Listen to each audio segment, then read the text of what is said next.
BARLA team now, or nearly. Have you got the team, the BARLA team? I've got to go down for the introduction.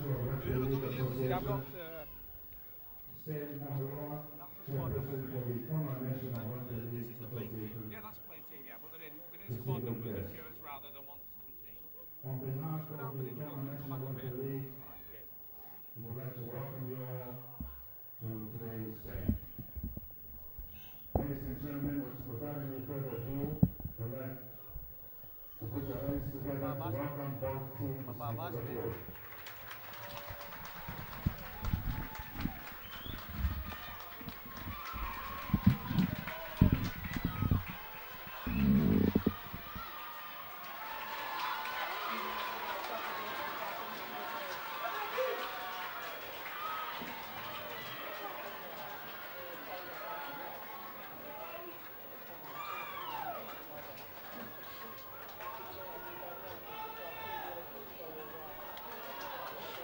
Also like to invite the referees to be on the field.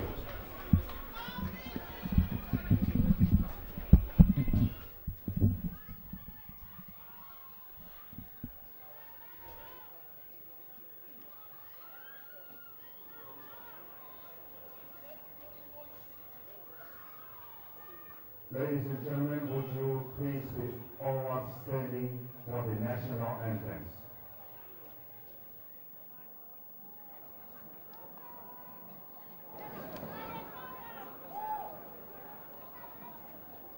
The Great Britain National Anthem will be sung by Adolma in Yellow.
National anthem, Mr. Sayat Kaba.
Koia koe lavaka katoia e whaswafonua koia.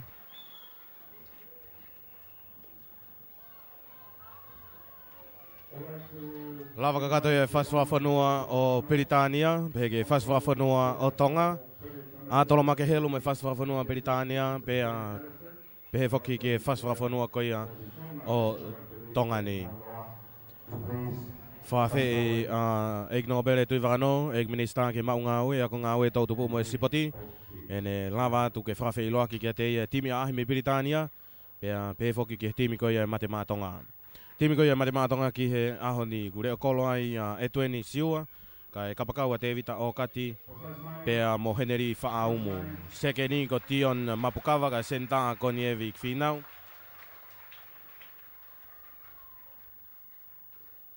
Pea ko e toenga ko ia e timiu ki a sion tau kapo, tau whafukafuka, kuri Tonga, pila pone, se misitu i kolovatu, pauri tau moe peau, pitaha angana, paula whaaoso, pe whaka junior o kati, sion tui fua, e reati Tonga, katalau vea ila mo ngalu maire. Timi a ahi ko ia mei Britania, uk whai hono whawhi iloa ki a kau ofisiane, ki he whawhalangilang ko ia ahoni, e no bere tui wakano.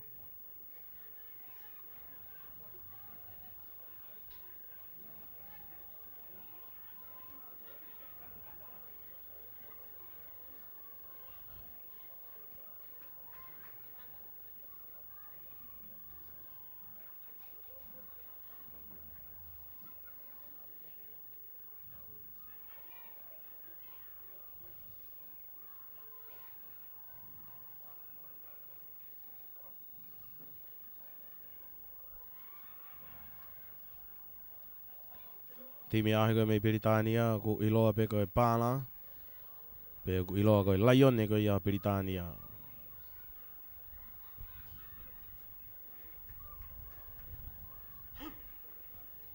Whawhi iloa ke timi koe ia a Tonga, timi whako ia mate mātonga ke ahoni koe kau wa inga whakalota whanua ka toa pe eni, te ke whiri mei hani ihi mei toa pure anga.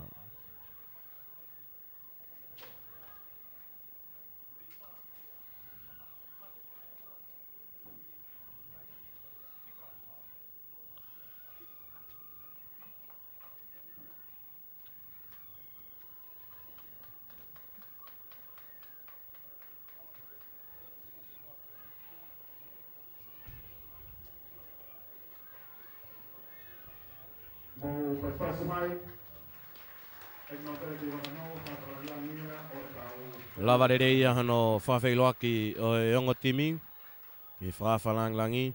Well, let's acknowledge our referee, Mr. Leon Williamson, all the way from New Zealand. Whamau ko ia ki he ahoni Also referee for major ko Leon Williamson in Australia. mei Australia. Teu ki he sipitau ai mate mātonga. And now, ladies and gentlemen, for Mate Mātonga Haka, for the Sisitau.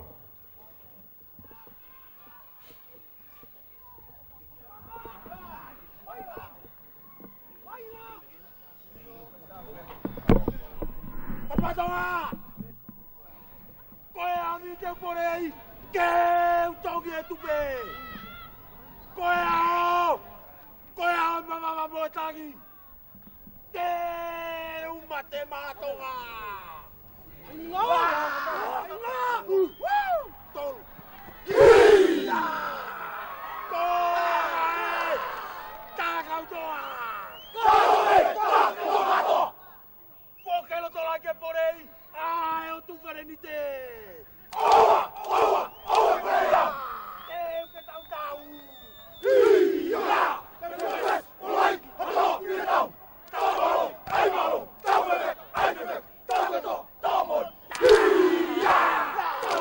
Ia kolai, mirmisi, patete, tau betu, nikolo matu.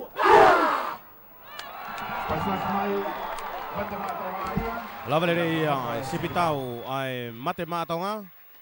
Malu he mate mātonga e tawhaki ki nuku alofa. Timi ahe mei Britania. Nau malu mai e tawhaki ko ia mei he apiako Santelo. Leon Williamson e whamau i loto.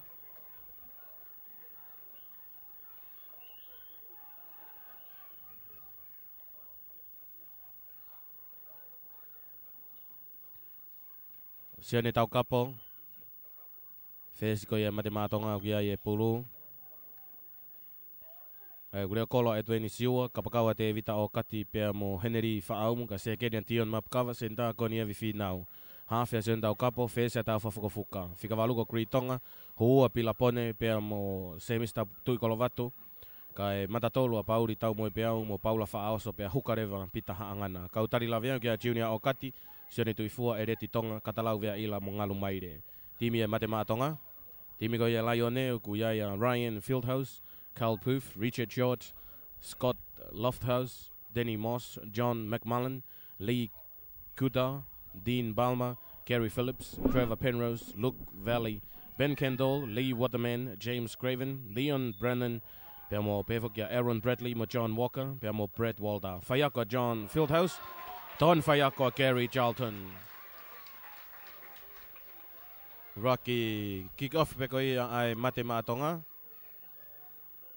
Alue pulu over i he laine mate. E toi tolopu mai e timi e Laione me i he lalo koloko ia ai Laione. Tolopu lolo mai e whesi ko ia ai Laione, Lee Waterman. Maa watu pe ia e totaha kau forward ko ia mate maa Tonga. Te kolo Rocky.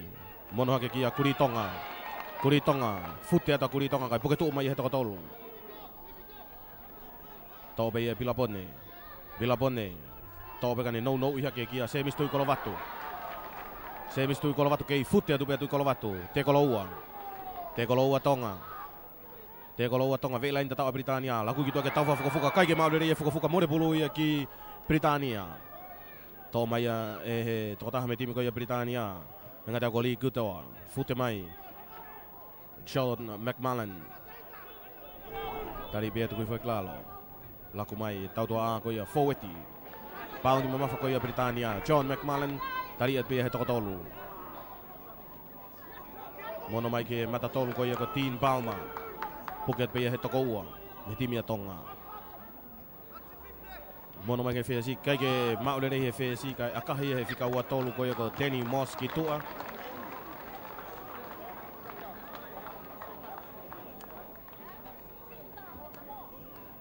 Ngari whaafoke whamau ke nao skalamu, kai pulene mate maa Tonga. Pulene tau whafukafuka, mai mate maa Tonga. Whainga maari ne mate maa Tonga. Tau whafukafuka. Koe tamiha whewho geni, a tau whafukafuka. Tau wha, ki tua kia tau kapo. Tau kapo, tolong whalaka, huwha tola heka e tuen siua, saite e tuen siua. Whenga kene tukuangi puluka e maurere bia he te koloa Britania. Mita wanua ki lain te taawa Britania, tau wha, mono hake. Kuri Tonga, hanga tonu i atu, raki te kolo noua. Pilapone kia tau whafukafuka, tau wha. Kia pita haangana, hu ia te pita kai, puke tuu pe iai. Tau wha, tau kapo. Kai ke lava e tau kapo mono no kia e tueni siua kai pewha mau ne homo e pulu o alu ki mua. Ngari kai ke whiongongo i a timi koi ai mate maa Tonga.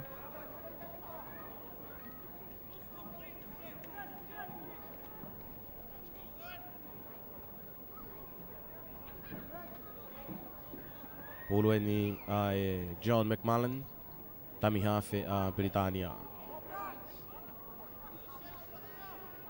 McMullen, lihat kiloto, laku gitu kene FSI. Whenga saiti mai a Scott Lofthouse kai tari at pia he tokotolu. Te kolo laka Britania.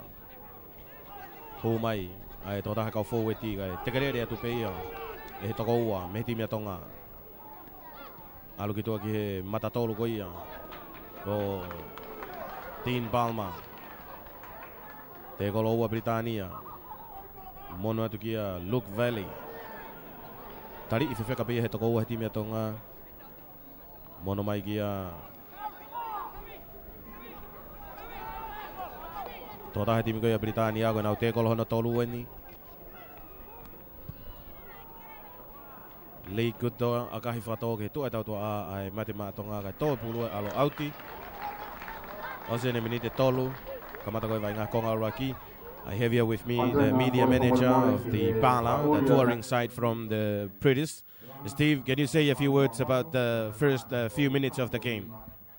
Yeah, good afternoon, everybody. The first few minutes, BARLA made a bad mistake at the beginning, but they survived that set of 6. And at the moment, they've been pinned in their own half. And Tonga had another chance a couple of minutes later on when the ball went to ground. And then we've just seen there on the last tackle, Lee Guda, who's a quality player, put the ball straight into touch. So it gives Tonga an advantage of 30 metres away. Thank you, Steve. I'll talk to you again later on in this game. Hoko te vainga koia matematonga te kolo uluaki ai matematonga I he kongkere koia Britania reo kolo atonga e tueni siua poke tu ume pia he toko ua me he timi koia Britania tau fuka tau tia he whamau a Britania Leon Williamson tau tia he whamau a Britania heni mga kailere pia e tau kapo kane toku iat ki tu au auti Whenga, ngari ko whainga maari e no Tonga ke nau ahi arewa ki he lain tatao.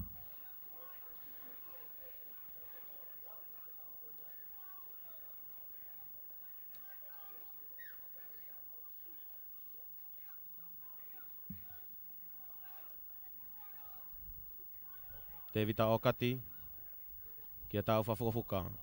Mono iat kia Tion Mapkava, whenga huhanga tona te koe, oho mai toko ua he tima Britania, te kolo uraki. Te kolo uraki ai a Tonga. Te to'o pe Tion, pila pone. Whenga te kau fōweti ko ia mate mātonga kena oho whelain tatao. Hua ta Tion Mapkava. Tono noa pe nai e mita nai e taha. Fuka. Mona mai kia e tueni siua. Mei au. Tokoto atu e tokota hai temi ko ia mate mātonga he lain tatao. Hai lau e whamau. Tatao. Fua tatao ia. Mate Matonga, Ospene Minite Nima. Steve, you have anything to say? Well, in discussion, they paid for the penalty, 5 drives. Obviously, the referee wasn't sure. He asked his linesman. The linesman gave him the nod, so 4-0 to Tonga. Koe fua tatao ia. Mate Matonga, pea mo Britania. Takia Tonga, koe wha. Tatao ia nei wha koe totahe timi koe Mate Matonga, wha Tonga.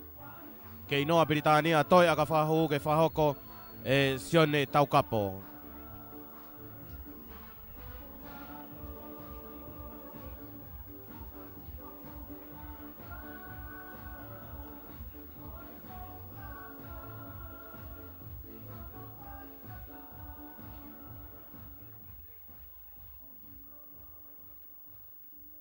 Sione taukapo.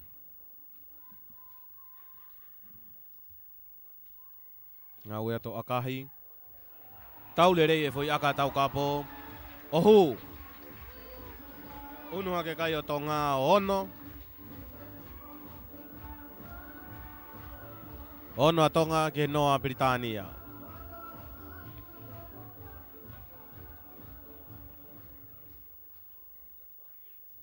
Timi ahi koe mei Britania. Koe taim wha mui na nau I Tongani ai. Koe tau e tahawha ke tahanima kōhiri. Pena na urungi ai. Tropu, lo ato Britania ia, sian tau kapo. Monot ke kuri. Kuri Tonga, tari ibe ia tukui fo e kilalo. Te kolo whewheka a Britania ko ia ku kei tokoto ai a kuri Tonga I loto malae. Tau lerei au pito a te kolo ko ia a Britania. Steve, that was a very good tackle from the British Lion. Well, I think that's what he needed there. I mean, Tonga took the ball well, he came forward, and that hit, a fair hit, a lawful hit, it should hopefully boost the British Lions to, as it were, they should get the ball, they're in a great position, and the bottom line is hopefully the play's okay as much as anything. Koia kuki tausi e whamau e vainga, koe tōta he timi a Tonga, kuri Tonga, kune kei tokoto mai loto malae, ngari kune I he tūnga whātū tāmaki au pito, kau ngau e koloskula kunau Osiat ki loto malae. Tau whakatawang e pe, whainga maari e pe, kuri Tonga.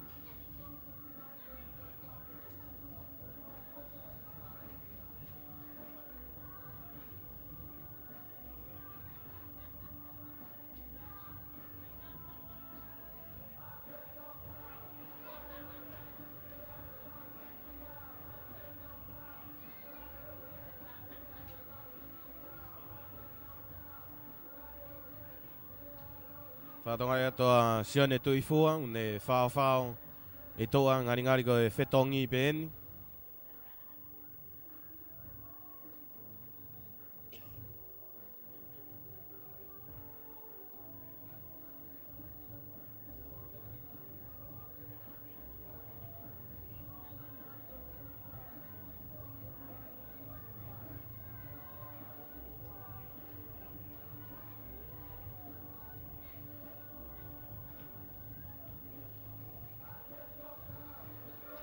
Whatonga ia tu moe mea ngā lere ko ia ambulance o kunei loto malae. Steve, the Tongan player, still down. Must be a very good tackle from the British.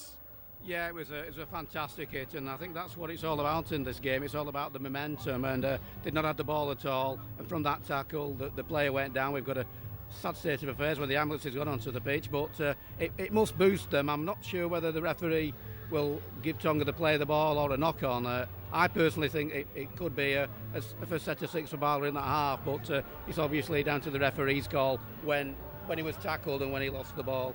Yeah, I can see the ball when he was tackled. The ball was lost from his hand. So I suppose, what do you think? Well, I think it should be a set of 6 to BARLA Great Britain Lions. But then again, I suppose I'm a little bit biased. Steve Manning there, the media manager for the BARLA. Kei whai befo ke ngā aue ko ia kau ngā aue koloskola, ngāri awea kuri Tonga ki he wharemaha ki. I lota whoki pia mo e toke tāu ne toka ngā i ko ia wainga ko ni. Ko e osi pe ne tatao ko ia ne whakahoko e Tonga, pe akahi e sion tau kapo hū, pe a ko e kick-off at ko ia timi ahi me Britania, ko kuri Tonga na ne hangatonu i mai. Ai ne hangatonu mai a kuri Tonga, kai toi hangatonu atu mo e tau hoa ia ai Lion ko ia Britania. Maulere e te kolo ko ia ai matatolu a Britania ia kuri. Anga te ko Luke Valley ko e totahaina ne whakahoko te kolo ko ni.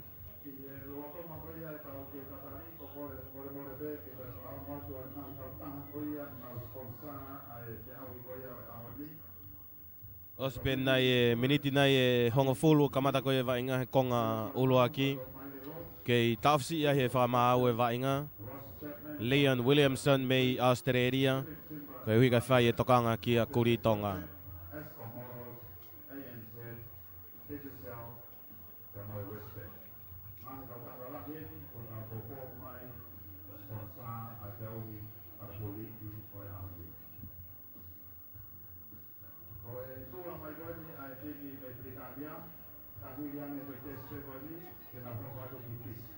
Vainga whakoia ai timi ahi me Britania pa moe mate mātonga, ko e tesi pe taha. Ai ko e tesi pe whokiani taha, waha koia ngō timi koe ni. Pia ka hiri e hoko atu e timi ahi me Britania. Steve, your next game is against Samoa or Fiji? Well, after we've played this game, we go to Samoa on Tuesday, and we play the Samoa Patriots on the Wednesday. It is a big ask, 24 hours, and then we've got a test match against the full Samoa side on the Saturday. And from there we move on to Fiji, where we've got 2 tests against the Fiji Bati. So it's we know that with COVID it's a big challenge. There's some good sides, big physical sides, but the lads are looking forward to it, and they've enjoyed the stay in Tonga so far. And to be quite honest, the Tongan Rugby League and everybody involved can't do enough for us, and it's fantastic, and it's great to be here. And like I say, it's just a shame at the moment. I mean, we've got the hold up, and it's a lengthy hold up, and whatever happens, it's all about the player welfare. We want them to go in good and hard, but we want them to at the end of the game be battered and bruised, whoever it might be, shake hands, and see what happens after that. But it's a shame, really.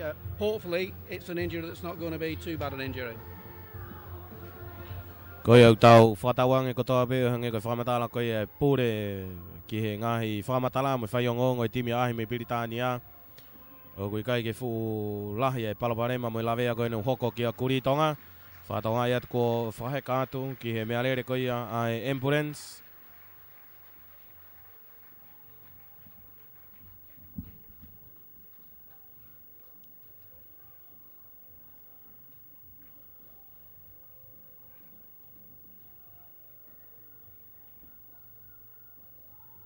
Ange koe lawe Steve Manning ane nai ange. Oku iai e whainga maari e ia ke more pulu me Tonga. Uhi hena e homo ki mo e pulu I hono tui I koe ia o kuri Tonga. Ka kui he awhini mai o e whakamau. Awhini mai e whakamau ke ne whahoko e tūtuni au whangatoko koe ni. Pe koe skalamu ma a Britania. Pe koe pulu a Tonga.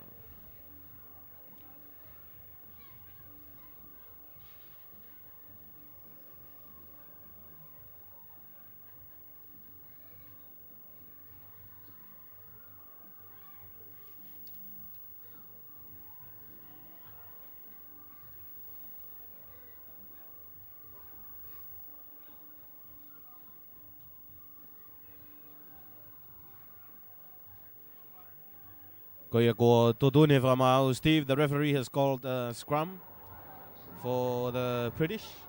Yes, a great position there, and if they can try and do something on this set to 6, they're on the 10-metre line, and obviously all the advantage in possession at the initial part of the game have been to Tonga, so perhaps this is a chance for the line to strike. It's a good attacking chance, eh? Yeah. Te reo ki he skalamu, whatonga ea te tarifaki ko ia ko siane tui fua, ne hu ki loto mala e o whetongi mai a Kuri Tonga. Kuri Tonga whoko e taha kau matatolu, ai mate mātonga hua dai pia sione tui fua, ki he loki mi sini o e skalamu ko ni. Pulu e nia a Britania. Toi whailonga mai whamau, ke toi kamata fōu ai vainga. Ki tamiloi be, sekeni ko ia Britania, kai mono mai ke nere o kolo, whenga hua tua Tenny Moss. Te kolo raka Britania. To'o be e Ryan Fieldhouse. Whenga hua tu kai tari be e tukui whakilalo. Kerry Phillips. Tukui ki toa. Whenga saiti mai. Ben Kendall. Puke tuu be e tukui whakilalo.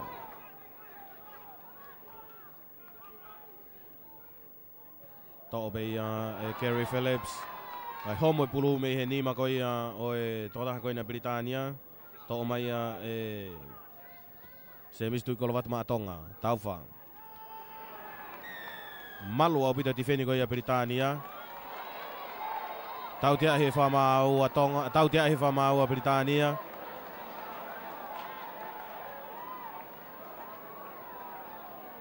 Tau tia he whamau hina Britania. Steve, I didn't get that penalty. I think that was for an eye shot. I think it was frustration, really, the fact that Brett Waller lost that ball on the full tackle, and it tends to happen. I mean, that was a great position, and having said that, the Tonga defence, up to him losing, it was pretty solid. Ko e tau tia he whamau Britania. Ngari ko e te kolo maalunga. Maka i pe e tau kapo ka e tuku i mai ki tua.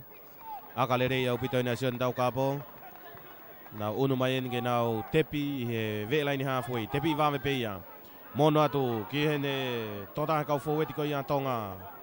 Hanga tonu i atu. Se mistu i kolovatu. Toi mono atu pe ki ia pitaha angana. Tari i pe ia he toko ua. Me he timi ko ia Britania. Toi toko pe pila pone. Lagu ki tua ki a taunfa. Fuka. I tamiloi. Sion tui fua. Te kolo taulua Tonga. Taufa. Sion tau kapo. Se mistu i kolovatu. Tion mapukava ki ai e pulu. To'o pe ia te vita o kati. Ki tamiloi pe te vita kai hui atu. Toi mitä nai e fitu ke lain tataan ko ia Britania. Taufa fuka ki a tau kapo. Ai foi pomu maalunga a sen tau kapo ke loto lain tatao. Kaiken maule reia e ha taha. Alue puluo ova ke laine mate. Toko tolu a Tonga na e turimui atu i he foi pomu ko ia sen tau kapo. Alue puluo ova ke laine mate utoi whafok mai whamau ke nau kamata mai. Me he lalo kolo a Britania. Anga te auko Kerry Phillips. Kerry Phillips o kia i e pulu. Tolopu mai. Kai koha tolopu le reieni. Mau atu pehe toko taha he kau tautua ako ia Tonga. Te kolo Raki. Hu atu pe mo Konieri Finau. Tau kapo. Tau fuka. Mei.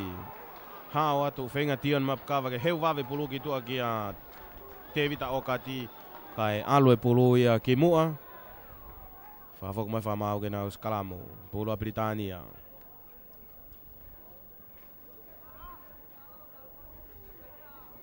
Pulu a Britania. Pulu e ni John McMullen. John McMullen ma Britania.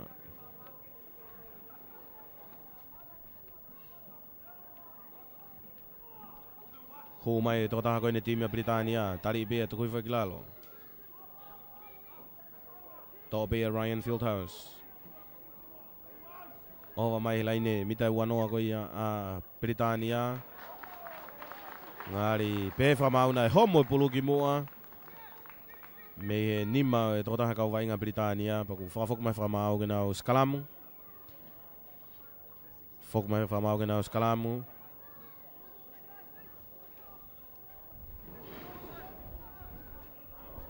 Tau whafuka o kia e pulu. Skalamu ene mate matonga he kongere a Britania. Tau kapo. No iat kia tion mapukawa. Hanga tonu iatu.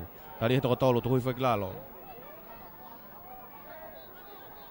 Miriami pone. Hau kitua. Kia Paula Whaoso. Hanga tonu iate Paula. Puke tuu mai he toko ua. Tobe ia e tueni siua. Lako ia tuki loto. Kia se mistu ikolo vatu. Futi ata se misi. Pila pone. Lako i hanga tonu mai. Pita hangana. Hanga tonu ia pita ke loto koloka. Puke tuu pe ia he toko wha.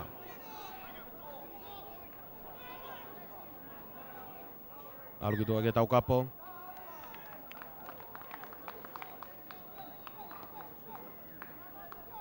Pe whamau na kai ke tepi ia e tōtaha kau wainga ko ia Tonga.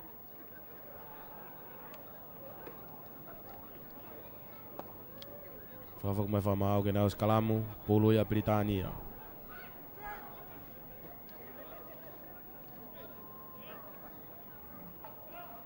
Tōpe ia he tami hawhia Britania, ne whenga hū mai.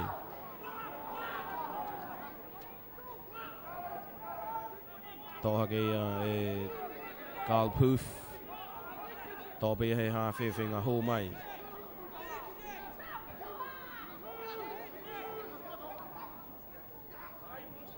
Monat ke tōtaha kau forward i.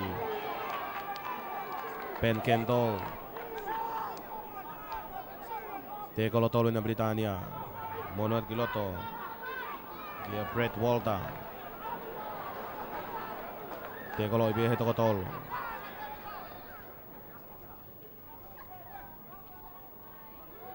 Angko ku alu whahalo mui pe ai wainga Britania. Tau tia he whamau e matematonga.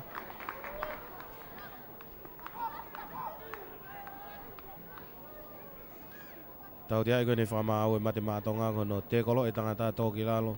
E toi tuha ke tōtaha e timi koe matematonga whinga ke tō e pulu. E ku tapo au pita whokia i he lao ko ia o e akapulu riki. Koe akapulu unioni i o ngofua. Koe akapulu riki i kai koe mau lao ia. Te pibe ia mono mai ki loto. Hanga tonu atu. Teen Palma. Teen Palma. Toki tari e tukui whaklalo. Koe tau tea e he whamau e timi a Tonga. Hange ka te au ko pauri tau moe peau.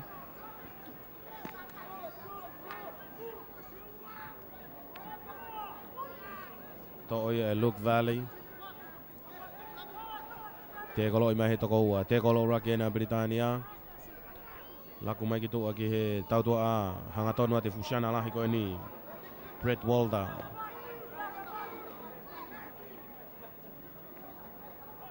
Whaingata Britania.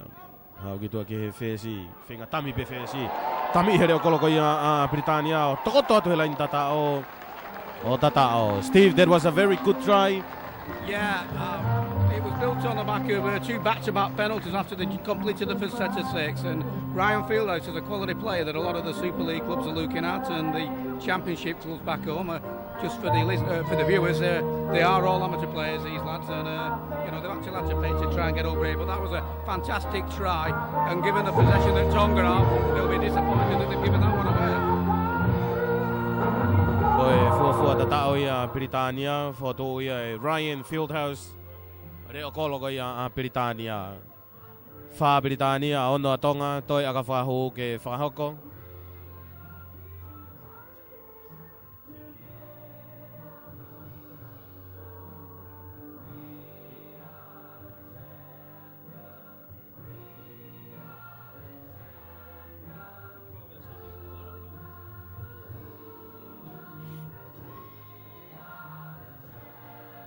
Toi aka whahu a Britania.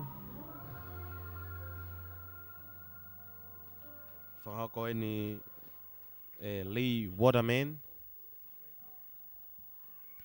Lee Waterman.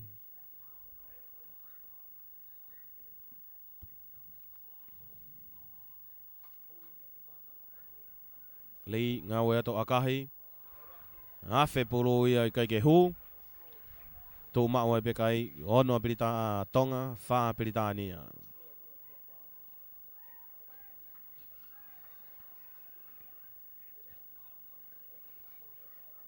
Ono Britania fa Tonga.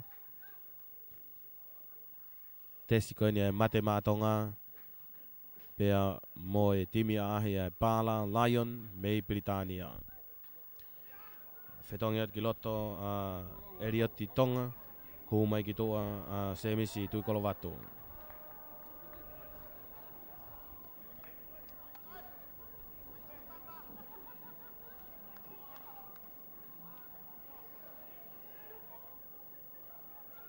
Te reo ke te kamata vai ngā me laini halfway. Sentau kapo. Kick off lolo au pito ki mui ke loto lain tata ko ia Britania. Hapo ile me be John McMullen. Monat ke to tahani kau mata tolu ke hanga tonu i mai ka tau hoa i be to ko ki lalo. To be Danny Moss. Tami be Danny Moss ka ne hu i hake.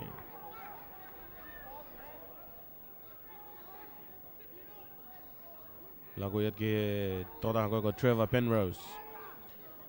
Hu i Penrose ka tari be to ko te kolo tolu.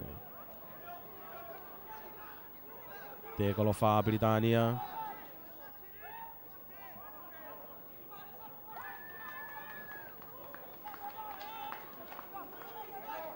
Te kolo fa Aussie. Mono ki mui kene whesi ka Lee Kutoa. A kahi whata tolo mai ke tua ka pakau ko ia Tonga. Kai ki maule le te vita o kati. Te to be te vita o kati whenga saiti mai. Whenga lere takai kai mau pe he te kolo ko ia Britania. That was a very good defense from the British. It was a cracking set of sticks that down there. I mean, the kicks is only as good as the chase, and the chase got there, and they managed to force them into touch, and they've got the scrum head and feed, and they're another good position. You mentioned before that some of these players are amateurs. Are they playing in the Super League level? No, they're all amateurs. They've not been signed professional. To play for BARLA, you've got to be an amateur, but there are players out there, as I'm sure your viewers will see, that are good enough for that. Te reo ke hoko te vai ngā koe Skalamu. Skalamu koe ni he laini mita ua noa koe ia ai mate mātonga. Kai pulua Britania.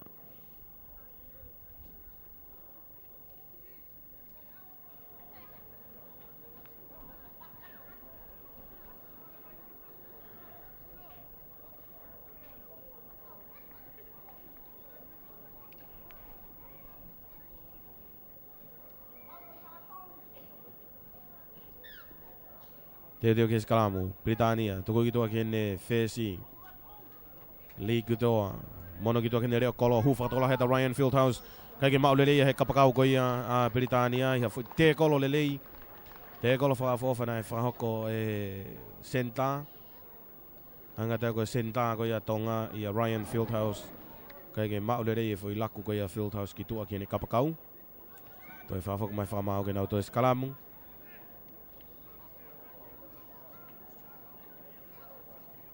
Te reo peke nau toi Skalamu. Fuka. Mono no hoki kene kapakau ko ia ko hanga te ko Henerifa Aumu. E tueni siua, tamiloi me pe. Tau te ahi he whamau a Britania. Mākai pia sen tau kapakai tukui mai ki tua auti.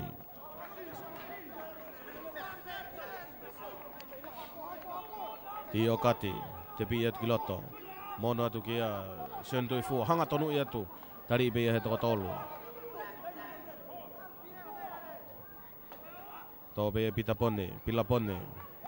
Tamiloi mai a pitaha angana ia kai tari i pia tukui wheklalo. Pila pone, ki loto ki a tau whafuka. Mono atu ki loto malae. O si hua to Erioti Tonga. Futi ato Erioti kai puketu pia he toko tolu. Tau whafuka. Alu ki toa ka sen tau kapo. Tō pia tau kapo. Mono atu ki a Conieri, Finau.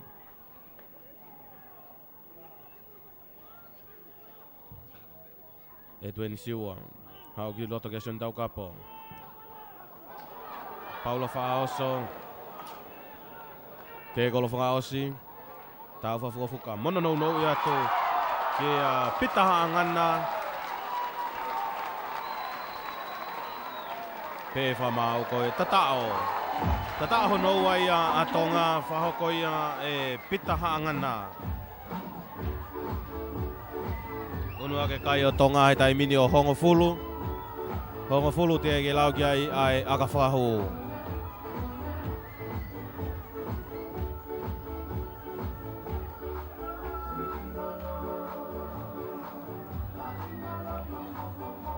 Steve, there was a very good try from Tonga.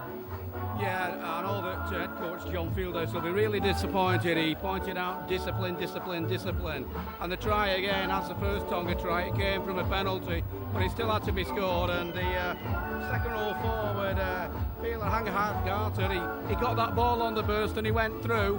And it was a cracking try, but at the moment, BARLA are paying for their mistakes. You know, when they got the ball, when they play went into it, they lost it on the first tackle. They got another 5. They've got to play the sets out, and obviously Tonga have made them pay. Sian dau kapo moe aka whakahu.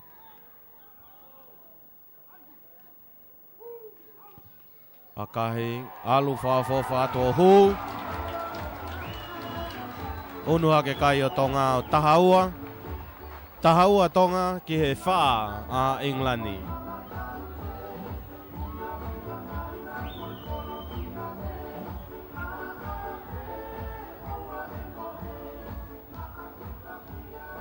Tahaua mate mātonga ki he wha Britania. Te teo ke teo kamata me laine halfway. Tropuloloa toa Lee Weatherman ki mui. Maule rebi e tau kapo. No ia tu ki he tōtaha koe ni me timi koe ia mate mātonga. Erioti Tonga. Spuketua tu ia he toko ua. Te kolo urake Tonga. Erioti. Tōpe ia e taufa. O Whaomu, Henry.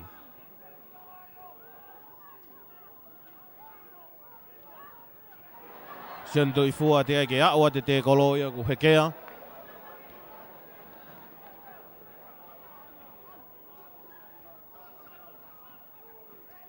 Pauri tau moe peau. Junior Okati, mono mai ka pita. Pita haangana, toi tau tia he whamau ia. Tau tia he whamau ia Britania.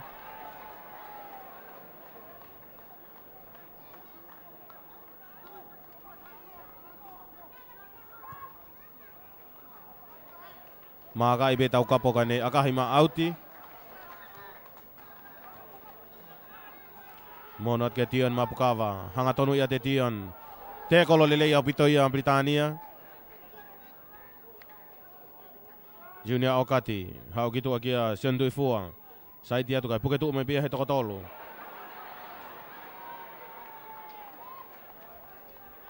Siandui fua. No kia pita hangana. Mita ni makela inda tawa Britania, te kolo ua. Tolu. Junior Okati, kiloto kia taufa, fuka. Siandau kapo, toi mono ia tu kiloto.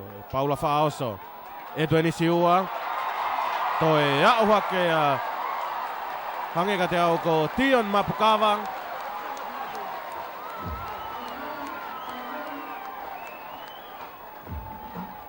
Henry Fa'aumu. Hanga te au ko Henry Fa'aumu. Nani whahoko I tatao ko ia. Loto kolo tonu.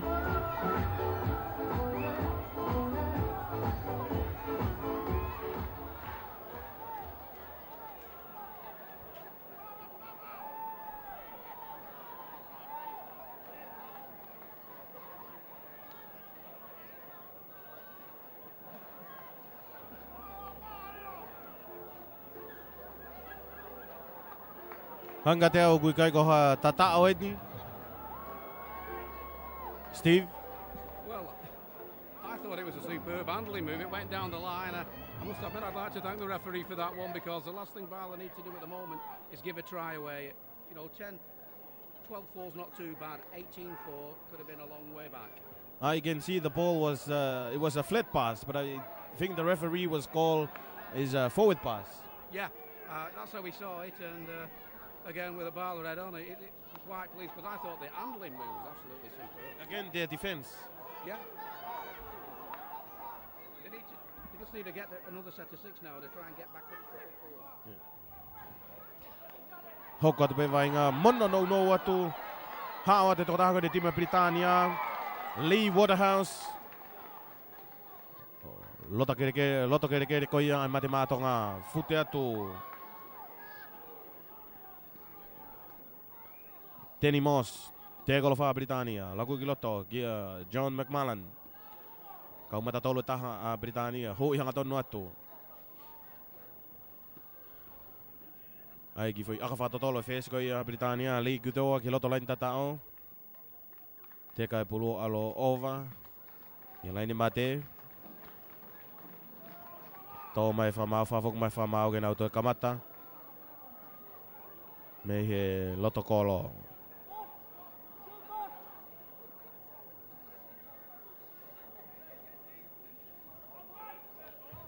Sian tau kapo, whese a tonga au kia i e pulu.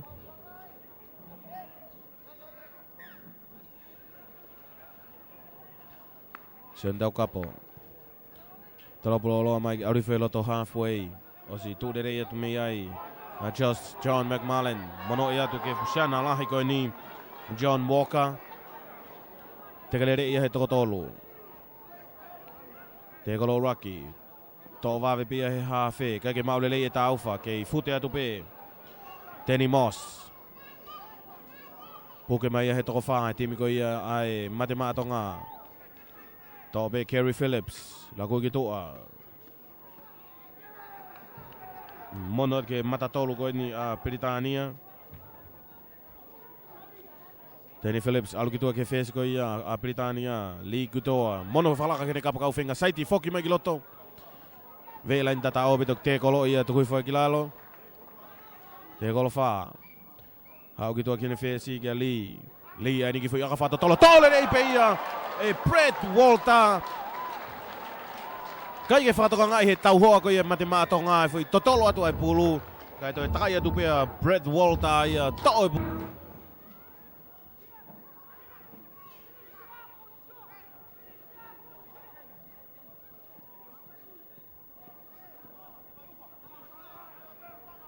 I think what they've got to do now is it's more size at whatever level now. They've got to make sure the BARLA Great Britain lines, when they get the ball back, they play that 6 out and they don't lose it, giving field position to Tonga. Siane tau kapo, mei he laini halfway. A kahi loloa e tau kapo ki mui. Loto lain tata ko ia a Britannia. Ko e ne homo e polo ki mua. Whawong mai whamau ke nau skalamu. Whainga maari e leleien ki Tonga. Skalamu ko e ni e laini mita e uanoa.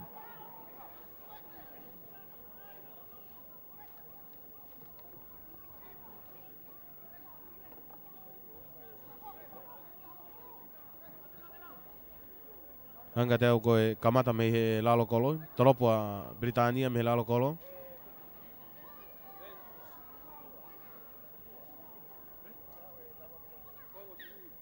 Lee Waterman, toropo lolo a mai. Maulere bie tau kapo. Mono ino atu. Erioti Tonga. Te kolo i bie tukui whaik lalo. Junior Okati. Alu peki tua. Foki mai ki loto a Conieri Fina uia. Tari pia tukui foi klalo. Junior Okati. Foki mai ki loto. Tami pia Junior Okati kai puketu pia he toko ua. Junior Okati te kolo tolu. To pia etueni siua.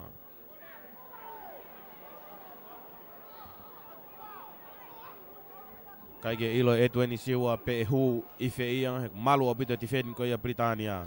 Okati ki tua kia tau whafuka. Mono mega son tau kapo. Laku imegi loto kia Paula Faaoso. Whenga laku whakalaka mai. Kaike maulele ia e totaha koe ne timi matematonga hanga teo ko Tion Mapukava. Pia mo te vita Okati kai alue pulu ia auti. E nau Fokio Skalamu. Pulua Britannia.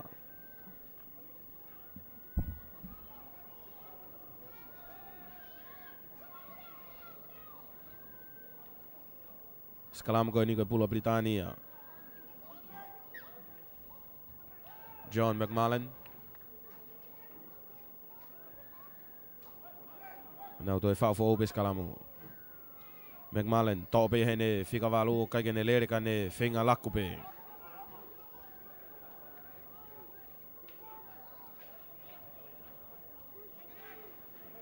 Tekolo Ruaka Britania.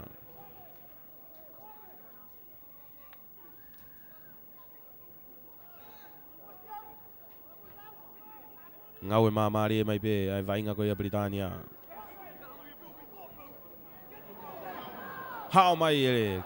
Kapakau a Britania. Finga kene tukuangi mai puluki muika. To mai e 20 siua. E 20 siua. Velaini halfway.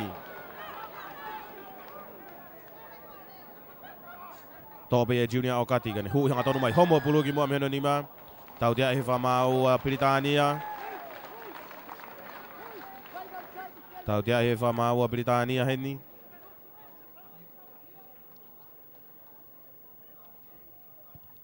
Akahi lolo mai pia sen tau kapo. Hao auti. Te vita Okati. Te viet kiloto kia Junior Okati. Monot kia sentui fua.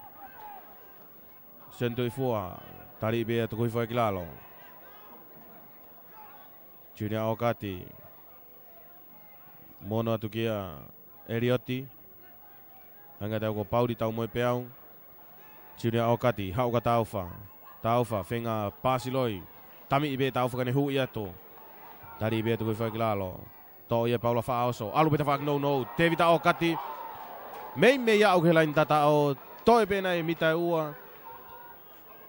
Tau fuka fenga hui atu. Tekalere mai aki moi. Te vita Okati. Sai tiata te vita Okati. Te kolo Faaosi. Te kolo Faaosi. Te kolo Faaosi. Sen tau kapo aine foi pomu. Kita fak fahake. To ni mau e pia e 20 siua. Fenga tokoto te lain tata o kai sai au pito defending ko ia Britania. That's a very good defense from the British. That was superb. He took it well, the Tongan player. I think he thought he'd got it, and then just that second effort stopped him out.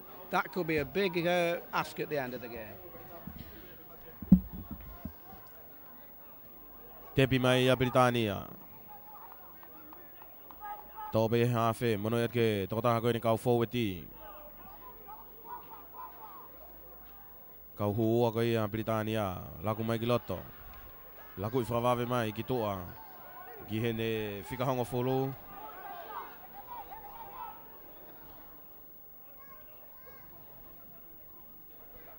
Tobe e Gary Phillips ki whenga hu mai.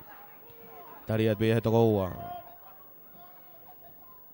Tobe e John McMullen. Ai fui aka whakatoa li kutoa ki toa. Ki toa tau toa ako ia matematonga. Solo mui kia le yasu. E 20 siua. Sai tipia e 20 ka ku. Waawat kia tau hoa ia Britania. Te kolo Raki. Te kolo Raki.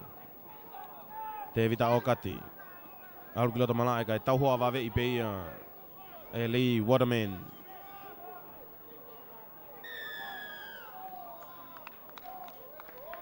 Tau tia e whamau a Britania Tonga. Tau tia e whamau e matematonga.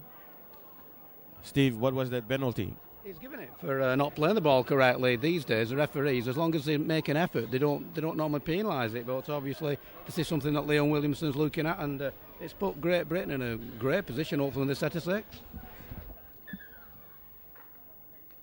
Ko toi tau tia e whamau ko e matematonga ko i kai ke tepi lele e pulu. Tota he timi ko i matematonga hanga tau ko e 20 siua.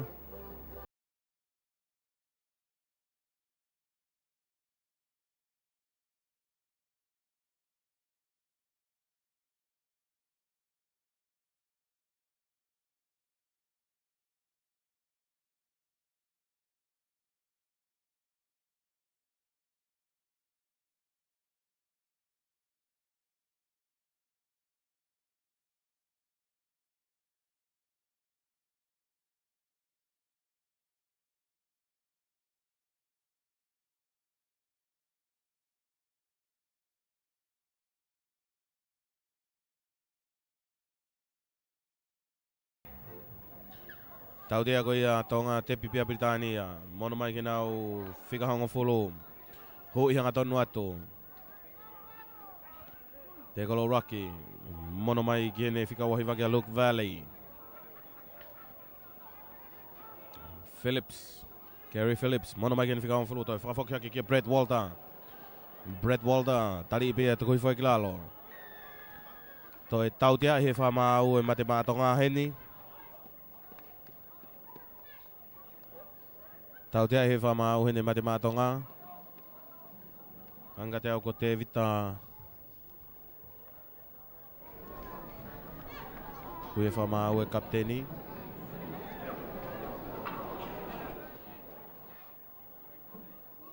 Ngari, whatokanga pe whamau. Whatokanga pe whamau kia Erioti. Erioti Tonga.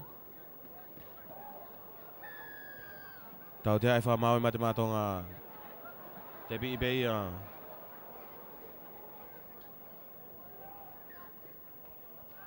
Ika ke te pia Britania ngari unau whiri ke aka ke kolo. Tōko e papatohi kai tahaua ki he hongofulu. Tahaua mate mātonga ki hongofulu Britania. I think it's a good chance to level the scoreboard, Steve. Yeah, some people would say, well, you know, you're in that great position, you keep on the pressure, go for the try, but we're talking about a test match here, and really I think BARLA Great Britain Lions have been feeding on scraps. If they can go into the break 12-all, I think Coach John Fieldhouse would be very happy. Whainga maari e ki he reo a Fesi, Lee Waterman. Fesi ko ia Britania ke whatatau ia rewa e papatohi kai. Lee. Akahi koe koho aka lele ie ni. Not a very good kick, Steve. Well, he's shaking his head there, and he's a bit of a character off the field, but he was disappointed with that, and that should have been 12-all. And we spoke about the incident downfield. That could be a turning point because, you know, the 2 points behind, feeding on scraps at the moment. Whawhau mai whamau ke toi ka mata mai mate mātonga. Tau sientau kapo. Taloblolo mai ke loto halfway.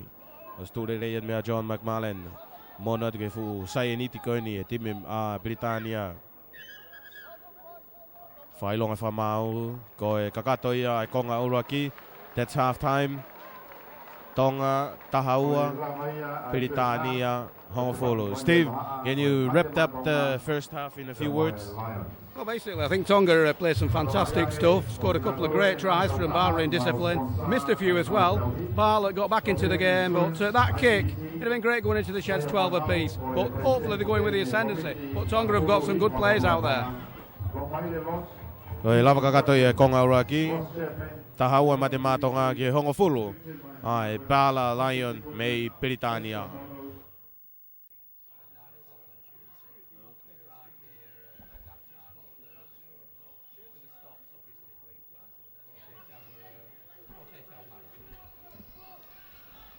Tau te reo atueni ki he konga hano ua koia. Whetaraki ai mate mātonga. Mai timi ahi me Britania. Ki ko whata Britania. Loloa ki muiga sentau kapo. Mono i atu. Erioti Tonga. Hanga tonu i mai. Kai wa'uat ke tokotolu ia Britania. Erioti Tonga. Te kolo uraki. Okati kia tau whafukafuka. Lagu i whalaka kia Tion Mapukava. Te vita okati. Tari bea e tokotaha timia Britania. Na tōki toa ki he auti.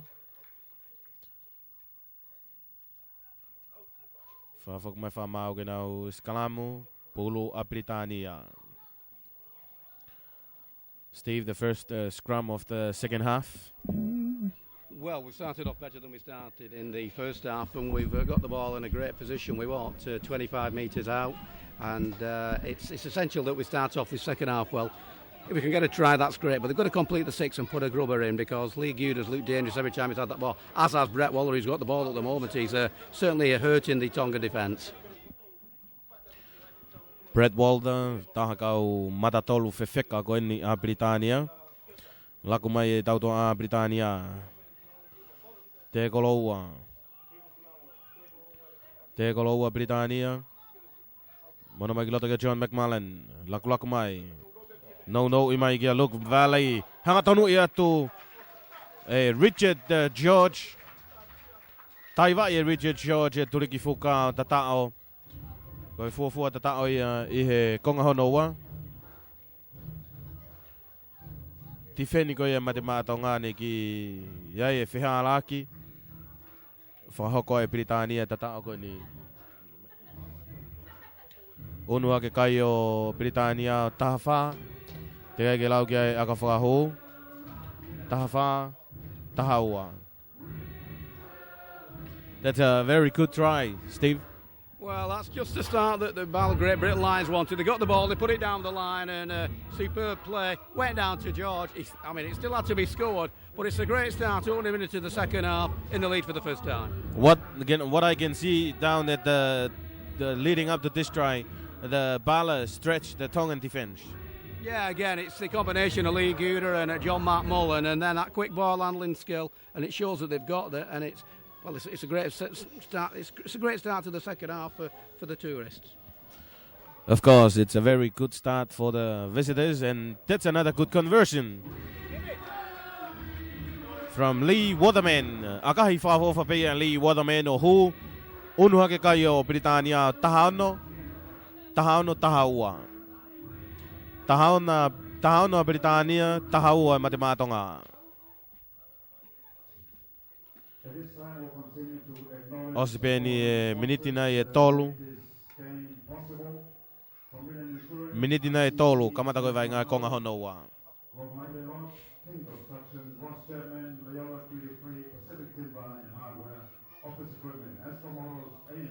Sian tau kapo ke toi kamata vai ngā me he laini halfway.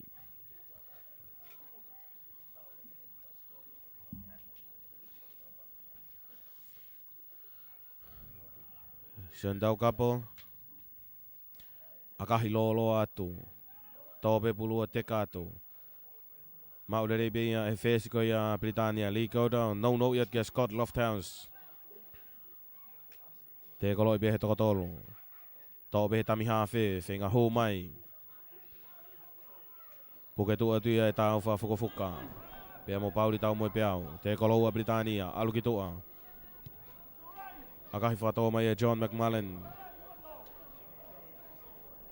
Toa pulu I loto teka I alo auti. I think that could be a 40-20. Oh, he's not giving it, but a cracking kick downfield early in the tackle count. Te koloua peia Britania ko aka ia Lee Kutoa ia alo auti. Whafok mai whamau ke nau whoki mai o skalamu pulu ai matematonga.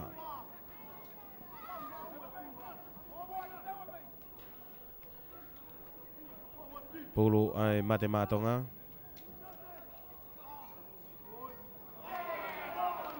Hanga tonu ia tui e ngalu maire. Monot kiloto kia sione tau kapo. Hanga tonu ia tui koni euri finau. Tau hoa I bea tu hui foi kilalo.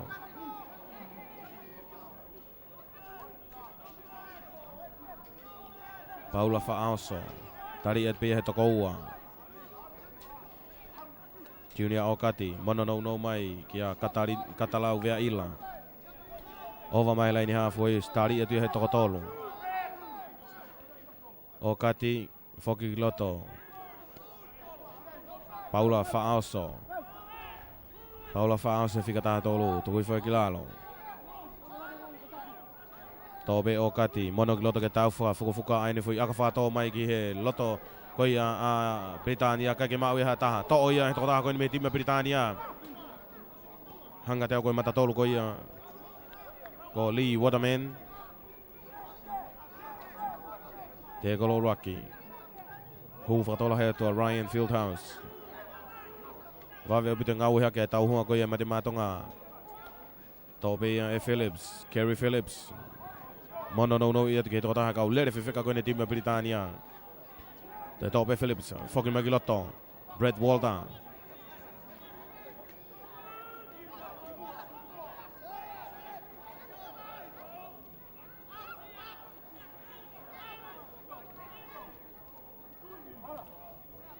Okay, ngau hea ke pe vainga ko Britania, Scott Lofthouse.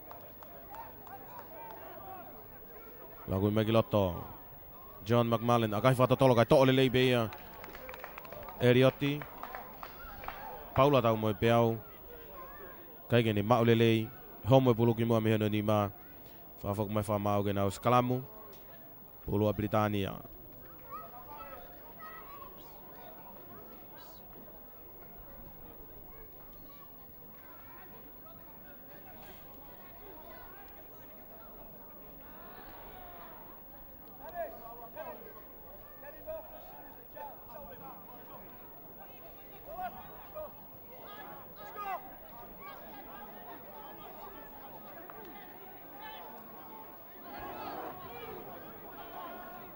Kei maupe Britania. Hu atu pea mo Carl Poof. Whenga whoki ki loto kai wawe o pito tau hoa mai mate mātonga. Tonu ke tokanga o pito mate mātonga Kerry Phillips. Tami loi pekan toi hu ia tu kake maulele ia he te kolo atonga toi mono ki loto. Toi tope Kerry Phillips. Wawe au pito ya umai ke tau hoa mate mātonga. Te kolo whakaosi. Hanga tonu ia tu John Walker. Phillips. Lee Kutoa. Saiti atu whikatahataha ko ia Britania. Richard George. Mita nima milain tatao.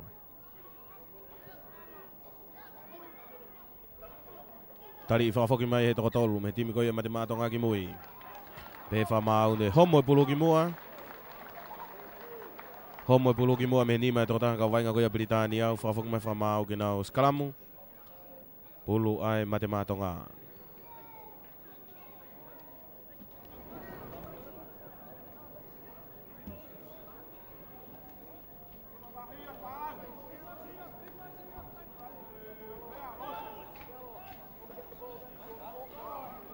Fukufuka kia E20. Tau te ahi whamau a Britania.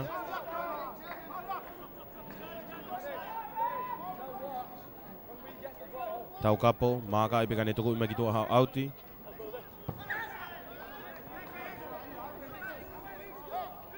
Junior Okati. Elioti. Kei Futepe, Elioti. Te kolo uraki. Hanga te ako sioni tui Elioti Tonga. Sioni tui fua. Whenga hui hake, tau hoa e tukui fua ki lalo. Tau whafuka. Alu ki tuaka sioni tau kapo. Mono no watu kia Tion Mapukawa. Toki tari e tukui fua ki lalo. Velaini mitai wanoa a Britania. Tau whafuka kaike mau e taha. Toki takai atu kia ia sioni tui fua ne to'o e pulu. Mau be Tonga. Velaini mitai wanoa.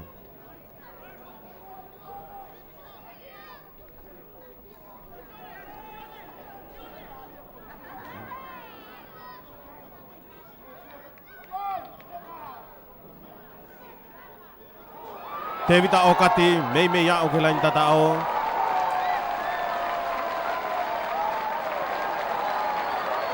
Te vita Okati ke lain tatao. Foaki he whamau koe tatao. Unu hake kai o tonga tahaono, toi aka whakahu. Te vita Okati, foi aka whakatō koe a tonga.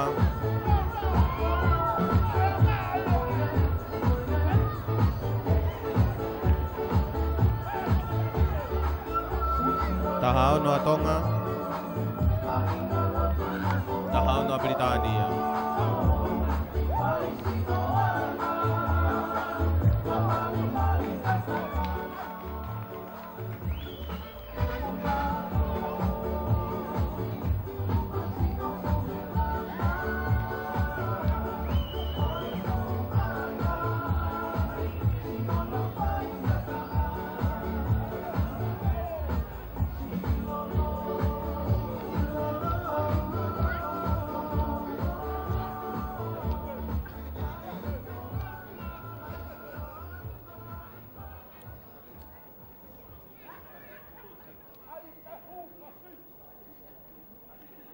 Sian tau kapo, te reo kene whakoi aka whahu koe ni.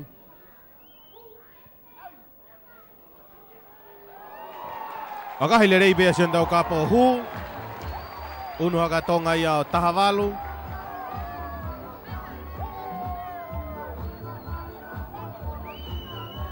Tahavalu, tahaono.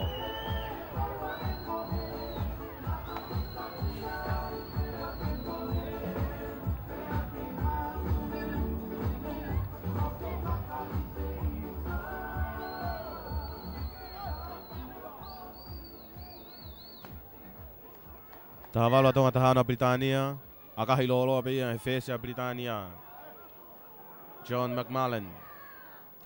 Tevita Okati. Feinga saitima Tevita kai vave opiton tauhua ia tupeia timi koia Britannia. Okati. Fuka. Vave opiton o tekerere frafokia tu Britannia. Junior Okati kia pitahangana.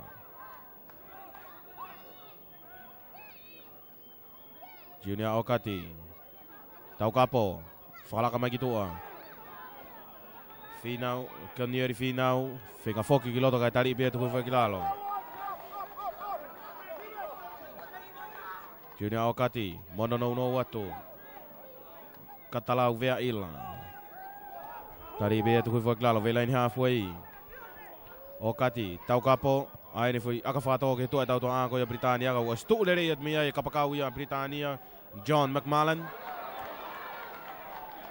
Tu ibe ya rea so fafoki ki mui. Te piva vebea Britannia.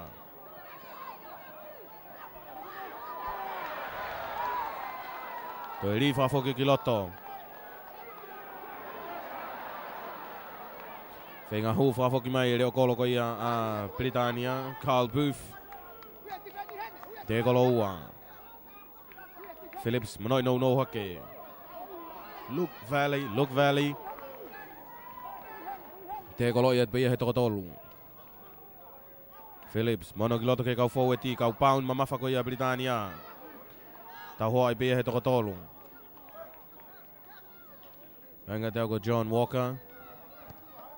Ai foi aka whakatoa mai ai whesia ke tua tau toa ko ia ai matematonga. O si mui Henry Whaaumu. Te pivawe pe Sundau Kapo.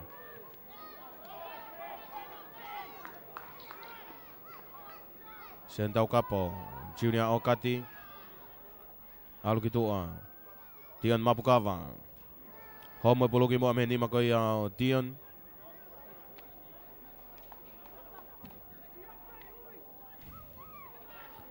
More puluki Britannia.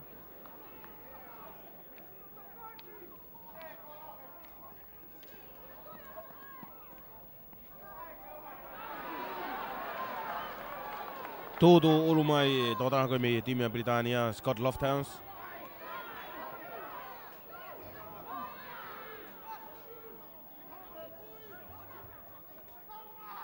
Phillips lako kiloto kene fesi. Vave opito asia ke tau hua ko ia Tonga.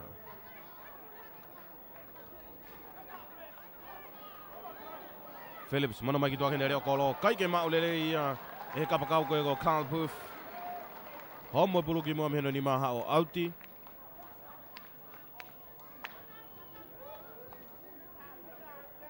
Sekalamu ko ni ko pulu ai matematonga.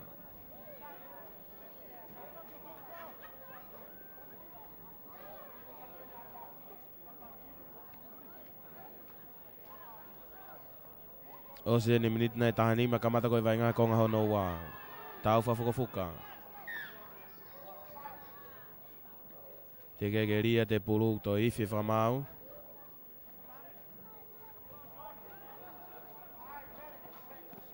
Le yaso fenga sai ti mai pe.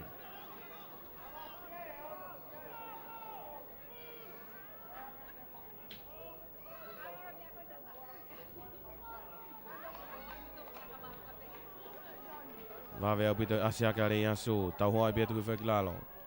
Tau fa mono mai gene Sentui fua toi to'o pe taufa. Homo puluki mui me ni makoia sione. Toi takai ma taufa to'o.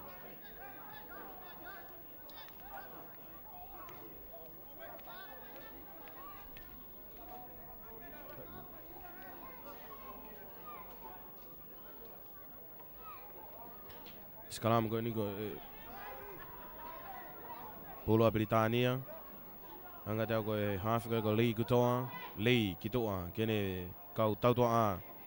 Wawe pute laku a e BARLA. Di o kati kene lava o tau hoa i hono hoa.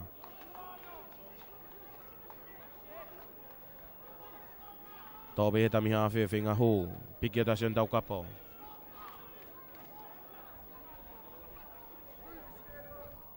Te kolono ua. Hau ki tua kene whesi. Tami loi pekane mono mai ki tua kene Leon Brennan. Leon Brennan.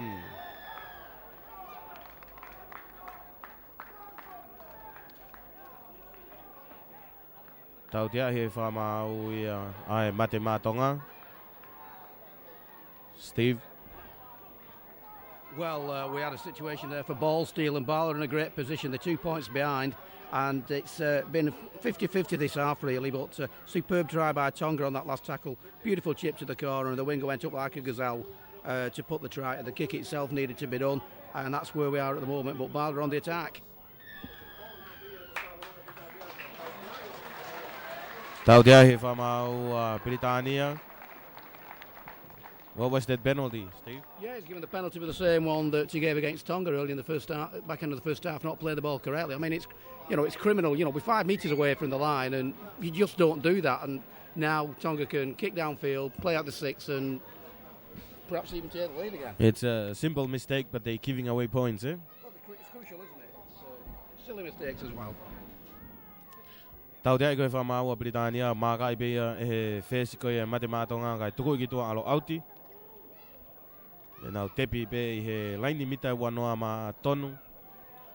Konga kere kere pe e mate mā Tonga.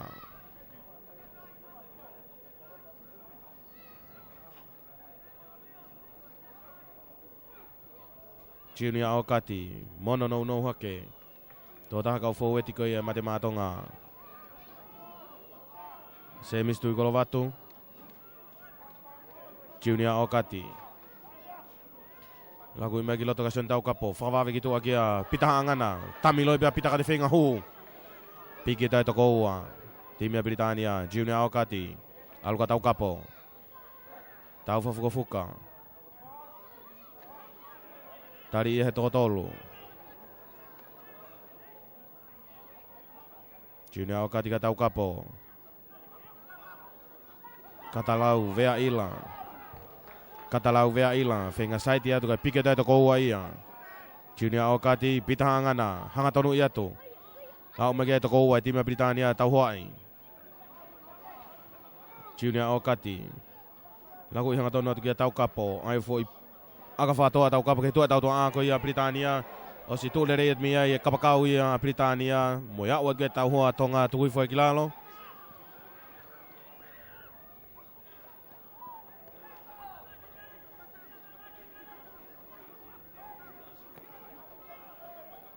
Tepi mai a Britania. Tepi mai a Britania. Phillips, mono ki loto ke fusiana lahi koe ni. Hau hake ki ai katalau vea ila, tau hoai. Tuhui foi klalo. Phillips. Gary Phillips. Tau hoai atu e sientui fua. Lako mai ki tua kene whesi. Lee kutoa. Akahi ke tua tau tua a. O si ai a te vita o katia.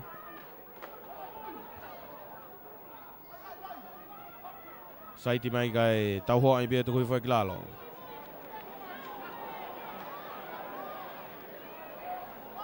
Tuai au pito holo mui ki mui ai mate mā Tonga.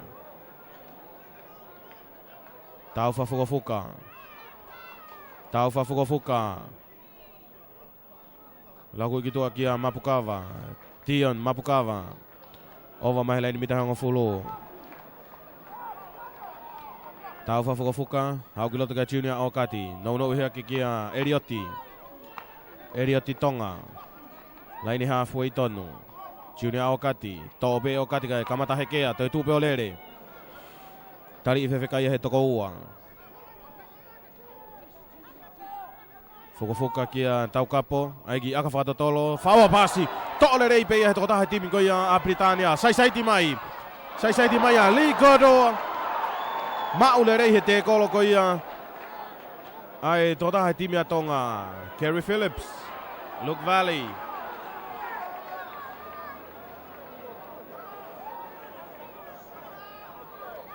Toa tuia e Carl Poof. Whenga saiti atu.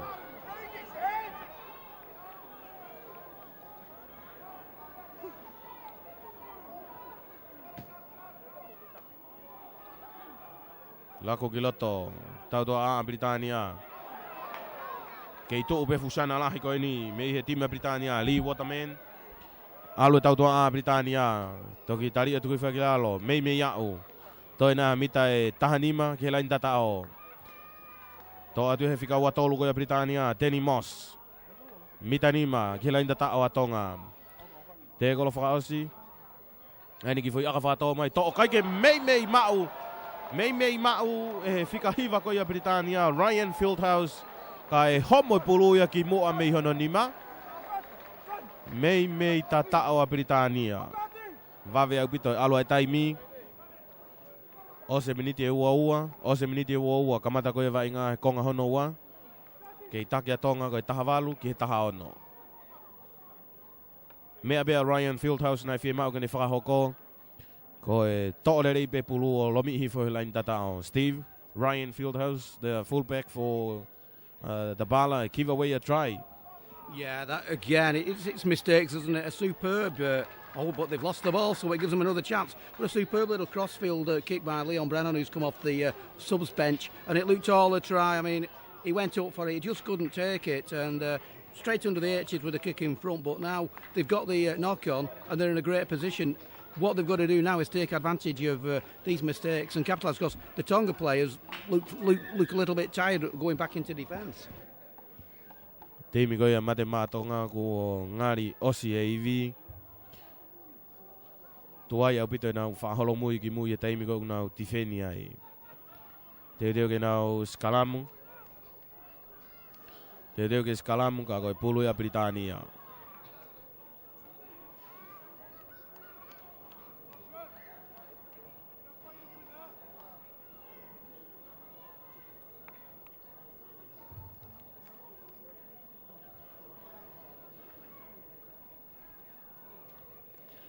Te reo ke skalamu koe ni koe pulu a Britannia.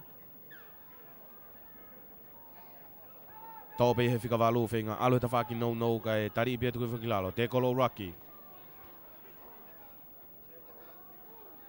Phillips, mono mai ki loto. Enga teo koe o matatolo koe ko James Graven. Te kolo ua, Ryan Phillips. Whenga sai ti atu. Wawe au pita tau hoa Tonga. Mono mai ki tua kene whesi. Lee. I tami pia Lee kai mono mai ka Richard George. Saitia Richard o lomi e te lain tatao. Marie au pito. Ai tatao koia ne whahoko e Richard George. Saiti e raki te kolo. Bene taiwa ia i pe lain tatao. Onu hake matemata a Britannia. O Uanoa. Taha walu. Toi ai aka whakahu ke whakahoko. Steve, another very good try from the BARLA. Yeah, that was a superb one there. Quick play the ball. It went to Lee Guder, whose influence is getting even better as the game goes on. And he put a beautiful ball into Richard George. But that inside sidestep was worth the entrance wanted to come in. Saw the gap, went through it.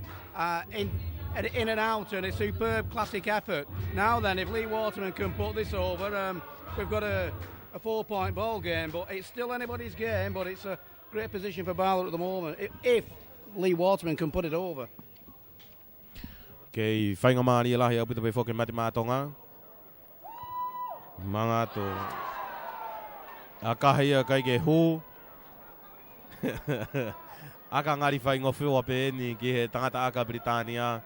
Kai akahia o i kai ke hu. Koe au kei tū mau pe kai. Uanoa e BARLA Lion mei Britannia kai tahawalo e mate mātonga. Steve, simple miss.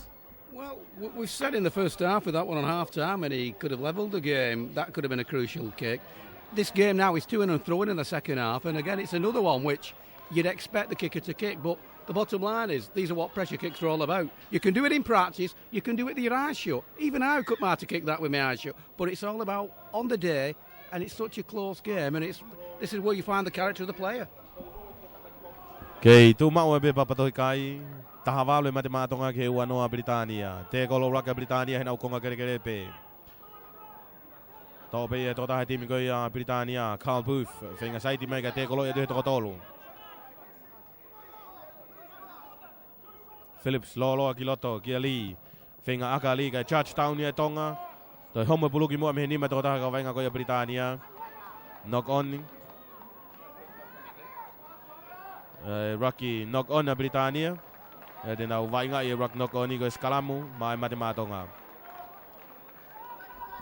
I thought the knock-on, first knock-on, unless his class as a charge down, came from Tonga, and then obviously Varley knocked on, and then he blew for the scrum. But obviously I've got it completely wrong. I'm assuming that they charged it down to Tongan player, and they've got the ball now.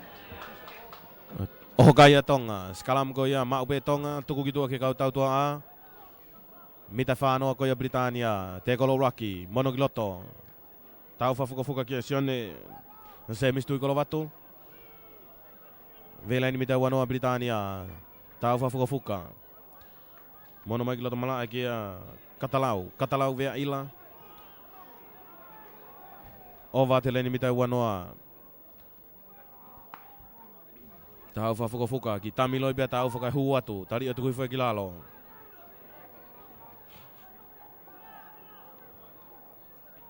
Tobe hafe mono mega sentau kapo. Lagu ifala ka mai kitua kia Connie very final. Vilo atu offload mai kia Henry Faumu. Kai te koloi mai kitua outi. Good defense, very good defense. That was a superb tackle by Carl Booth. That could be it could have game defining tackle that.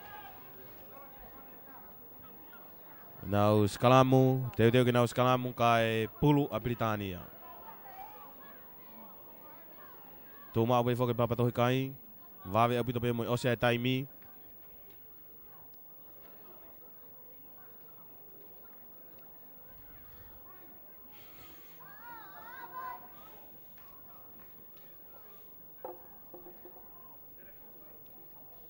Lee kudoa. Tobe fi cavalo. Tobe Carl Poofing a home mai ga te koloi be tu fa kilalo. Phillips kitoa kene mata tolu ko ni. Mono no ia tu ki he senta ko ni Britania. Finga lere takai mai ga malo me te kolo ere o kolo ko ia Tonga. Te kolo ile rei pe ia ngalu maire.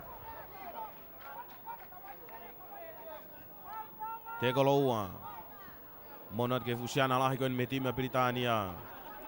Now te kolo tolu ngau mamari tu pe Phillips alu kitoa ki Lee kati loi pe Lee kane hui. Heke a te kolo fa. Alu kitua ki hene kapakau ko ni tolongi whakalaka kai ke maule rei he kapakau. Ai alu e pulu kitua auti. Foki mai whakamau ke nau foki mai o skalamu. Pulu ai matema Tonga. Steve? Well, it's just one way or the other. It's a game of table tennis at the moment. A superb break there by the number 5 for BARLA Great Britain, James Craven, substitute. But a superb again, a sliding defence, no panic. Could have panicked, it could have been on the H's, but it's anybody's game. Mono mega te vita o kati, hanga tonu mega te kolo i beia he toko ua. Ti o kati, hanga gogu whainga taa e tuha ki olunga. Kausi e whamau e vainga. Toko ua ina mate Tonga kuo mei maule rei he te kolo ko ia Britania. Te vita o kati kune kei tangutu pe ilo tomalae. Another very good tackle, Steve. Yeah, Lee Curie, you look at him and you think there's not a lot to him, but he put that hit in, and he's certainly doing the business, and he has been influential in this game. And just for the viewers, he's the BARLA. He's been the Player of the Year for BARLA, and he's also been the Player of the Year for the National Conference. And he's had a great game today. Again, it's just the hit itself again. It's one of the Tongan guys who scored on the trousers in the second half, and as I said, It's all about playing your 80 minutes and coming off, and hopefully he's not too badly damaged. Kei tangutu pei loto mala e David Aokati.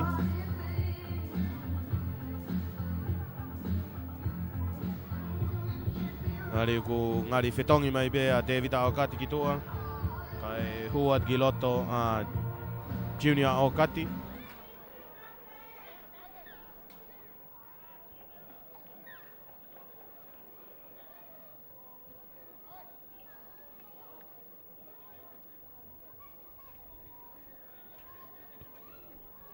Foki whamau is kalama Britannia.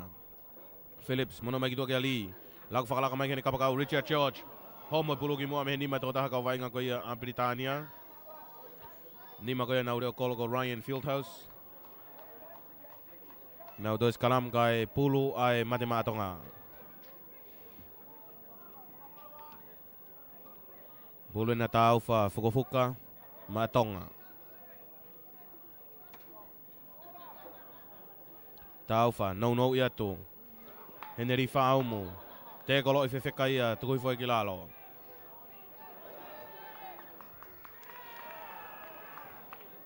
Whenga ko ia ke Henry pe ko koni e rewhinau ke ne to'o wawe pulu homo ki mua me hano nima.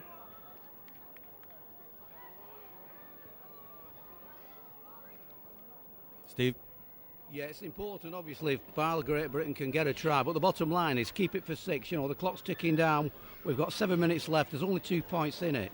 And they've got to keep the possession. It's all well and good trying to put that ball out wide, get the tries. Let's go down there and just take the time. A little grubber inside. Lee Good has shown what he can do with it when he does that, and I'm sure he's capable of more.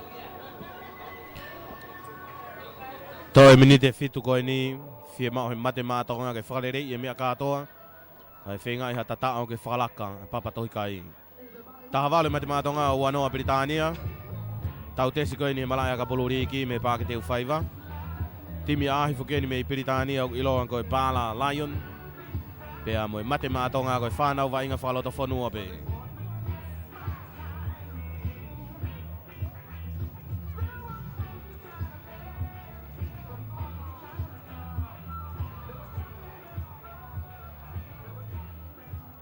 Skalam koe ni koe pulo Britannia.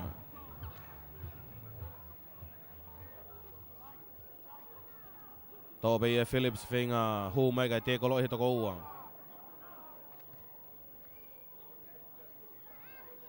Hanga tonu atu, Luke Valley.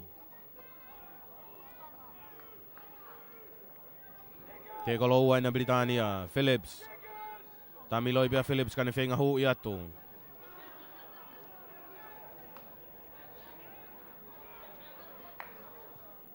Lee Gudoa, tolo whalaka ki toa, Ova Britannia. Laku ki toa, Tamiloi pe kapakau kane whenga hui. Hai lau e whamau lai ne me whamau. Whoaki koe tatao. Ngari koe siwa anga ia amanake mate maatonga.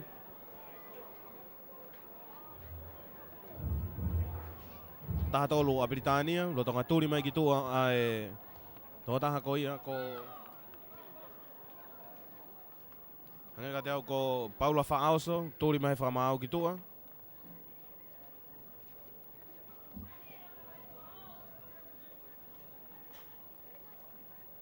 Kamata ke ngau e atu e kau mamata me pā ke teu whaiva.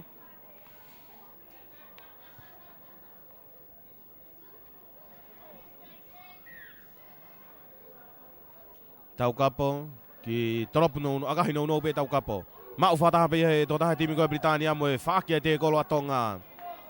Te kolo rokia Britannia, Phillips. Te pi e tupe ki he ne fu shana lahi koe ni ko Dion. Fu matatolu koe ni a Britannia koe ni. Aaron Bradley. Lee. Aine ki foi aka ki mui.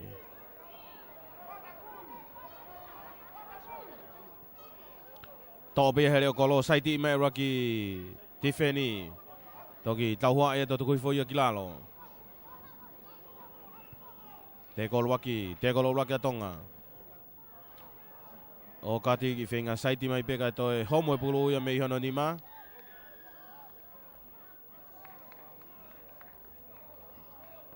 Tau te ai he whama ua Tonga. Tau te ai he whama ua Tonga. Toi be ngahi miniti sii. Tau bebe toi miniti e ua. Taimi koe maunga ek mi olungani. Tau koe taimi wha ofisiale e kui he awhini mai au e whakamau. Whiria Britania he tau te koe ni ke nau ahi ki he kolo. Kai ha toi uhinga e whiri koe ni ka koe kai be taimi ke wawene o si. Ua wha. Tahavalo.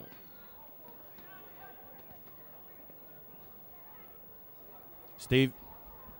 Well, Lee Waterman's had a funny day with a kick. He's only kicked 2 from 5, 1 from the touchline. If he can put this over, it gives it that crucial 8 points buffer. If he doesn't kick it, it's got to go dead. Then we, BARLA Great Britain, get the 20-metre dropout. But it's a big kick, and he's a character. He hits it. The flags go up, and we've got an 8-point lead. Unu hake kai o Britania o ua ono. Ua ono tahavalo. Tātai e au pito e taimi. Tātai e au pito e taimi. Whia mau e Tonga ke tatao a ka hu. Pe toi ai mawhui tatao e taha. Kai mālohi. Pe koe osia e taimi. Tau kapo. Tō le rei bei e tō taha kau vainga koe a Britania. Au e tau hoa Tonga. Tukui whakilalo. Vela ini mitai ua noa Britania. Tō beia e kapakau koe a Britania. Go Carl Poof. Whoki ki loto malae. Phillips.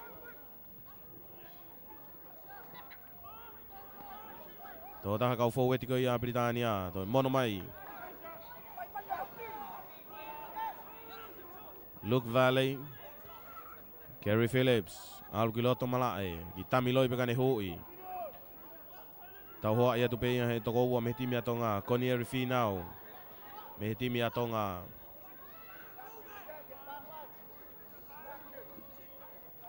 Tau be ia Carl Poof.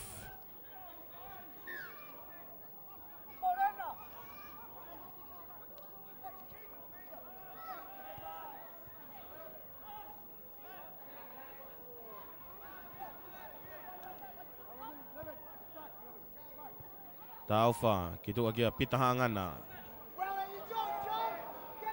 Homo e pulume ni mako ia o pita. Nau skalam koe ni, pulu a Britania. Ngari e tohi he rekoti wholau mo ia ahi koe e BARLA Lion. O e nau ikuna e ni i Tonga. Skalam koe ni he konga kere kere e mate maa Tonga. Pulu a Britania. Lee Goodon, ma Britania.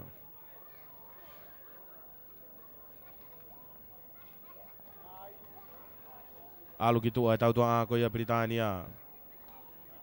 Te kerere whakafoki mai. Tifeni koe a Matimatonga.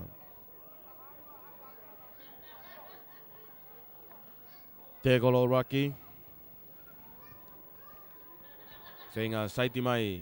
Tō taha kau tautua a koe a Britania. Kau ku tauhoa tu pe timi koe a Matimatonga. Phillips. Tamiloi pia Gary Phillips. Kane hui atu. Mei hao. Whafoki mai ki loto kene James Craven.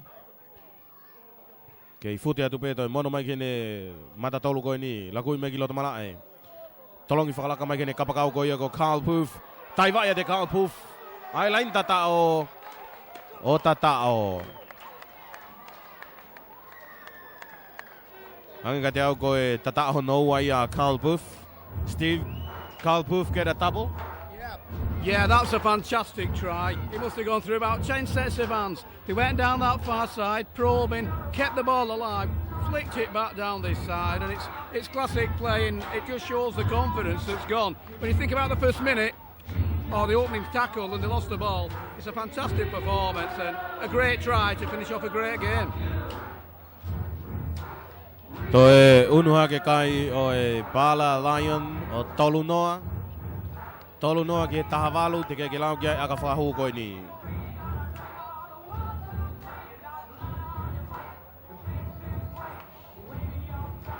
Tolu noa. toi ai aka whahu koe ni me Lee Waterman. Ngau ea ta Lee akahi kai beko aka lele ieni. Tō maua i beka i tolu noa taha walu pia moe whakailonga Leon Williamson. Koe lava kakato ia ai taimi kua ikuna e BARLA Lion. Ake kai koe tolu noa ki he taha walu. Steve, any last words? Well, first of all, it's been a fantastic performance by both sides. The lead changed hands 4 times. BARLA came from behind in the second half, got that early try, and they got that little bit of a momentum on. But Tonga wouldn't lie down, and in that last 10 minutes, with a bit of injury time, BARLA, I think the fitness perhaps told, but it was a fantastic game, and it's a great start for our tour. And I must apologise for the biasness when we went 8 points ahead. But it's been a fantastic day, and thanks for the opportunity to join in. Steve Manning, koe media manager ai BARLA Lion. Whamalo ai bifo ki ho mou mea mai, koe lawa kakato ia ai whiauhi koe ia mate mātonga mo BARLA Lion. Ko ikuna ai Lion o Britannia ke kai koe tolu noa ki he tahawalu ai mate mātonga. Malo abito.